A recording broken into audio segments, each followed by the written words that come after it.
Indonesia. Binansag ang Emerald of the Equator. Mayaman din sa mga kultura gaya ng Pinas at makukonsider din bilang Muslim country. Sa ganda ng bansang ito ay hindi mabilang ang mga magagandang tanawin dito, gaya ng ancient temple na Borobudur, Mount Bromo, Komodo National Park at marami pang iba. Pero sa ganda ng mga lugar na ito ay may itinatagong panganib na kapag nag-umpisang magalit ang mga ito ay walang sino man ang makakaligtas. Ito ay ang mga aktibong bulkan. Mahigit 130 active volcanoes ang mayroon sa Indonesia. Kaya naman hindi nakataka-taka na kada taon ay mahigit 43,000 earthquakes ang naire-record sa bansa. Pero kahit na parang nasa bingit lagi sila ng kamatayan, ay tila sanay na ang mga tao dito.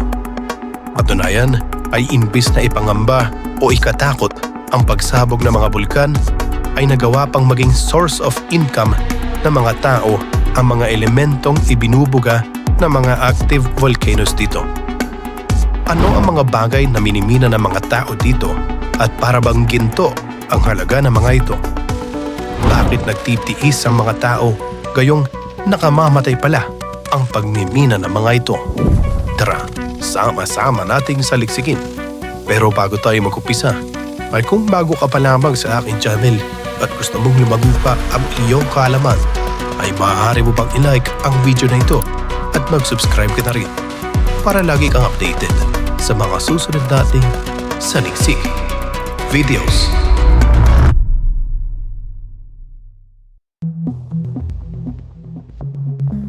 Daang-daang mga minero ang nagtatrabaho sa loob ng isang aktibong bulkan sa Indonesia at nakikipaglaban sa mga nakamamatay na usok buong araw. Nagmimina sila ng asupre o sulfur. Ito ay tinatawag ng mga lokal na ginto ng demonyo dahil sa napakadelikadong paraan ng pagmimina nito. Sa katunayan, karamihan ng mga minero ay hindi nabubuhay ng higit sa 50 taong gulang. Kinakailangan din ng mga minero na magbuhat ng sulfur na may timbang na 90 kilos paakyat at pababa sa matarik na bulkan. Ang isa sa mga veterano dito ay umaabot na sa 30 years sa pagmimina. Ang sulfur ay ginagamit sa napakaraming bagay tulad na lamang ng posporo, fireworks, goma, at ito din ang ginagamit upang pumuti ang asukal. Ayon kay Mr. isang minero, ang kanilang miniminang sulfur ay natural. Karamihan kasi ng mga sulfur sa mundo ay nagmumula sa pagpipino ng langis at gas.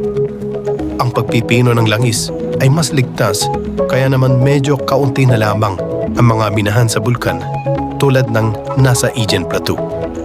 Pero pinipili pa rin ng mga minero na magtrabaho dito sa kabila ng mga panganib dahil ang kanilang lugar ay may kalayuan sa kabiasnan at ang pagmimina ay nagbibigay ng malaking kita para sa kanila. Kumikita ang mga minero ng halos 1,000 piso sa isang araw. Ayon kay Mr., kahit na delikado ang kanilang trabaho, ay naglalakas loob silang harapin ang kamatayan kaysa maghirap at magutom ang kanilang pamilya. Bakit nga ba patuloy pa rin ang mga minahan kahit na may alternatibong paraan naman na mas ligtas kaysa sa sulfur mining? At bakit tinuturing itong napakadelikadong hanap buhay? Ang minerong si Mr. ay nagigising ng napakaaga para maganda para sa kanyang trabaho. Iniiwan niya ang kanyang motorsiklo sa paanan ng bundok dahil walang daanan papunta sa bunganga ng bulkan. Kailangan niya pang umakyat ng 3 kilometro upang maabot ang tuktok ng bulkan at bababa na naman ng 1,000 palapag pababa sa crater upang makarating sa minahan. Ang bulkang pinagmiminahan nila ay malapit sa tinuturing na isa sa pinaka-toxic na lawa sa buong mundo. Ang hangin dito ay mainit at umaabot hanggang 100 degrees Fahrenheit.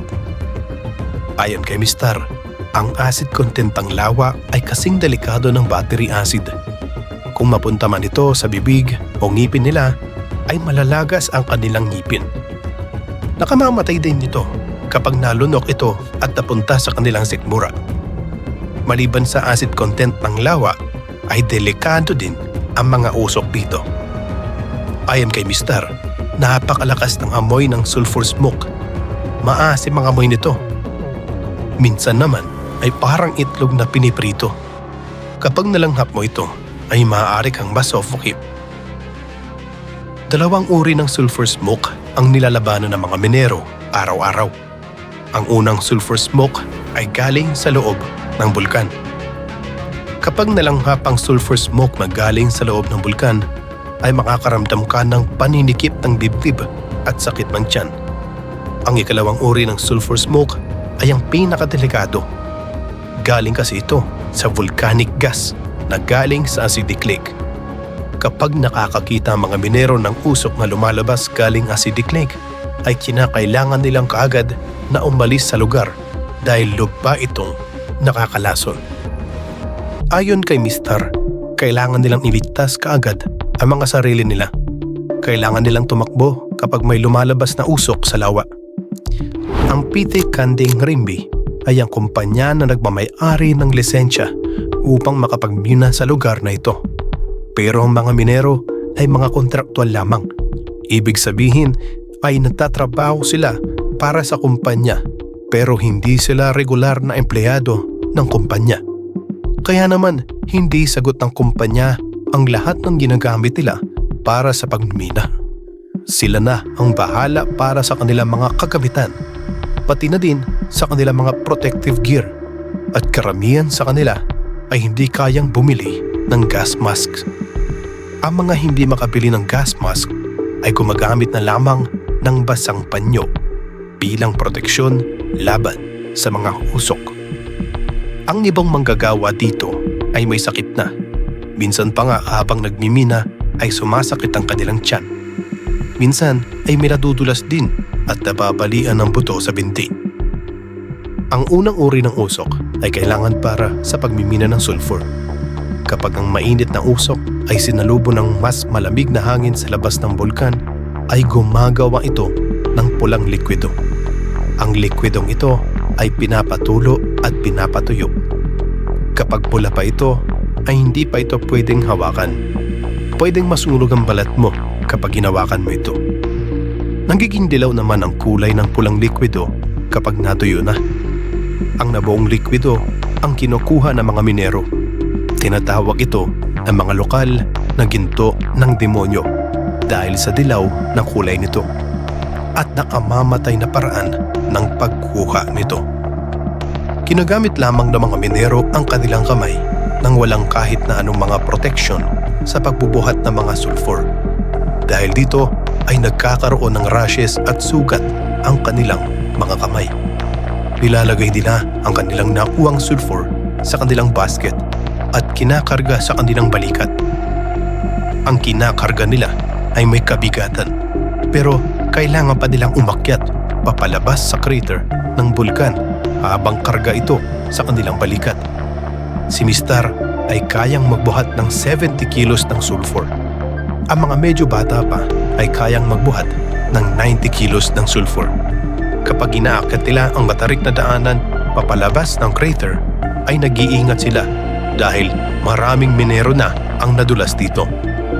Pagdating nila sa tuktok ng crater, ay nilalagay nila sa trolley ang sulfur at maglalakad ulit ng 3 kilometro pababa sa paanan ng bulkan.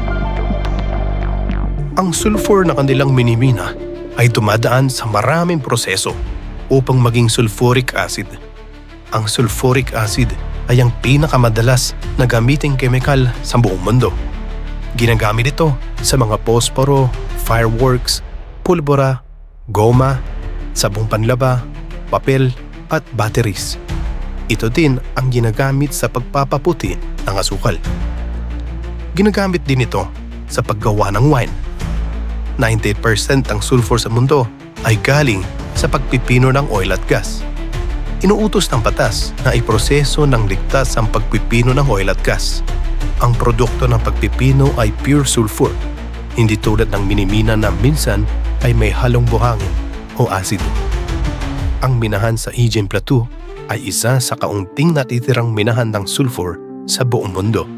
Pero bakit kaya nila pinagpapatuloy ang pagmimina kahit mayroon namang mas ligtas na paraan at mas puro naman ang produkto ng paraang ito? Ang sagot? Mas mura kasi ang gastos sa pagmimina nito. Kaya mas pinipili ng mga kumpanya na kumuha na galing sa mina. Para naman sa mga minero ng Aegean Plateau, gusto nilang magtrabaho dito dahil mas malaki ang kanilang kinikita kaysa sa ibang mga hanap buhay sa kanilang lugar kaya ng pagsasaka ng palay at pag-aani ng mga gulay. Ayon kay Mr., kapag nagtatrabaho siya bilang construction worker, ay kailangan niya pang maghintay ng 1 linggo bago makatanggap ng sweldo. Kung sa plantasyon naman ay 2 linggo pa ang hinihintay niya. Pero dito sa minahan ng sulfur o sa Aegean Crater, mas mabilis ang bayad kahit na maraming panganib ang kanyang kaharapin. Isa pang dahilan kung bakit bukas pa rin ang minahang ito ay dahil sa turismo. Tuwing gabi ay makakakita ka ng magandang asul na apoy dito. Galing ito sa sulfur gas. Marami mga turista ang pumupunta dito kapag gabi. May mga minerong nagiging tour guides kung minsan upang kumita ng ekstra. Tuwing umaga naman ay nag-hike ang mga turista dito, suot ang kanilang gas masks habang nakatingin lamang sa mga minero na walang pambili ng kanilang sariling proteksyon. Ayon kay Mr., minsan ay nagpapakuha sila ng litrato tapos nagbibigay sila ng $4 o $8. Masaya naman sila dahil hindi na nila kailangang magpakahirap upang kumita ng ekstrang pera. Para sa mga turista, ang pagmimina ng sulfur ay mababang antas ng pamumuhay lamang. Naaawa nga sila sa kanila dahil nakikita nila kung gaano kadelikado ang kanilang trabaho. Pero ano pa nga ba ang magagawa nila? Ito ang pagkakakitaan ng kanilang pamilya. Nakakamanghang isipin na ang bumubuhay sa kanyang pamilya ay ang unti-unting pumapatay sa kanya. Kaya pahalagahan natin ang ating tatay. Kadalasan ay hindi na natin alam ang hirap na pinagdadaanan nila para maibigay lamang ang ating mga pangangailangan. Maraming salamat sa panonood at magkita-kita ulit tayo sa mga susunod kong video.